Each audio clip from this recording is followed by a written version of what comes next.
नमस्कार मित्रांनो, स्वागत आहे परत एकदा तुमच्या आवडत्या चॅनल हॅलो टीचरमध्ये.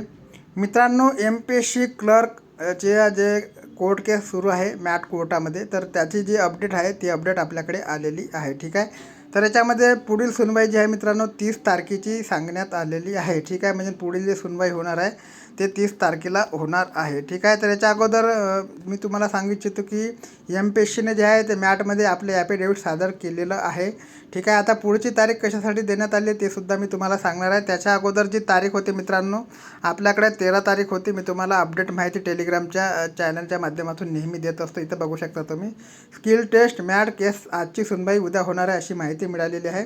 जशी लगेच आपल्याकडे माहिती येते आपण टेलिग्राम चॅनलच्या माध्यमातून तुमच्यापर्यंत देण्याचा प्रयत्न करत असतो. ठीक आहे, तर तशीच मी अपडेट तुम्हाला दिलेली होती की स्किल टेस्ट जे आहे म्हणजे 13 तारखेची जी सुनवाई आहे ते टळलेली होती आणि ती सुनवाई मित्रांनो 14 तारखेला होणार होती. हा मेसेज आपण अगोदर टाकलेला होता. याच्यानंतर लगेच जशी अपडेट आपल्याकडे आली की 14 तारखेला जे आहे ते MPSCने मॅटमध्ये एफिडेविट सादर केल्याची माहिती मिळालेली होती. ते सुद्धा आपण टेलिग्राम चॅनलला टाकलेले आहे. तर मित्रांनो, आता पुढची तारीख देण्याचं कारण काय ते सुद्धा आपण जाणून घेणार आहोत. ठीक आहे, आता त्याच्यानंतर सुद्धा मी अपडेट टाकलेली होती तुम्हाला की पुढची सुनवाई जी आहे ती 30 तारखेला होणार आहे.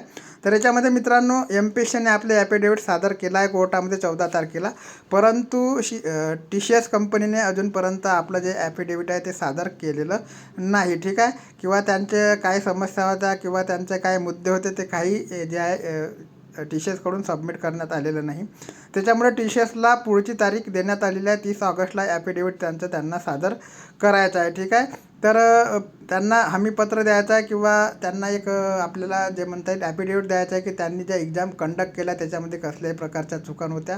सोबतच त्यांना सबूतसुद्धा द्यायचं आहे की जे एक्झाम त्यांनी कंडक्ट केली, ज्या एक्झाम घेतल्या त्याच्यामध्ये कसल्याही प्रकारचा भेदभाव करण्यात आलेला नाही. सर्वांना जे कीबोर्ड आहे ते सारखेच देण्यात आले आहे. सर्वांच्या ज्या समस्या आहेत त्या सोडवण्यात आल्या. त्याच्यानंतरच जे आहे ते एक्झाम घेण्यात आलेली आहे. कसल्याही प्रकारचा प्रॉब्लेम जो आहे तो झालेला नाही. अशा प्रकारचा एक ॲफिडेविट TCSला द्यायचा आहे आणि त्याचे सबूतसुद्धा द्यायचे आहे. ठीक आहे, तर आता 30 तारखेला याची सुनवाई होणार आहे. 30 तारखेला जर TCSने आपले ॲफिडेविट सबमिट केलं नाही तर मग परत पुढची तारीख मिळू शकते मित्रांनो. ठीक आहे, तर तारीख पे तारीख जे चालू झालेलं आहे केसच्या संदर्भात, आता सगळ्या विद्यार्थ्यांना त्याची आस असेल की केव्हा कोर्टाचा निकाल येतो आणि केव्हा जे आहे ते पद मिळेल. ठीक आहे, किंवा भरती पूर्ण होईल. कारण की ऑलरेडी भरपूर विद्यार्थी जे आहे कोर्ट केसेसमध्ये भरपूर भरत्या फसलेला आहे. 1457ची भरती कोर्ट केसमध्ये फसलेली आहे मित्रांनो, आणि आता जवळपास 3 वर्ष उलटून आले तरी त्या भरतीचा न्याय निवाडा अजूनपर्यंत लागलेला नाही. सोबतच आता MPSCची भरती आणि आता अनुरेखक पदावर WRDच्या सुद्धा कोर्ट केस पडलेली आहे. त्याच्यामुळे मित्रांनो सगळे जे विद्यार्थी जवळपास कोर्ट केसेसमुळे वैतागलेले आहे. त्याच्यामुळे लवकरात लवकर जो आहे न्याय निवाडा कोर्टाने द्यावा. काय ॲक्शन घ्यायचे ते लवकरात लवकर घ्यावी, काय निकाल द्यायचा तो लवकरात लवकर द्यावा, हीच इच्छा आहे मित्रांनो.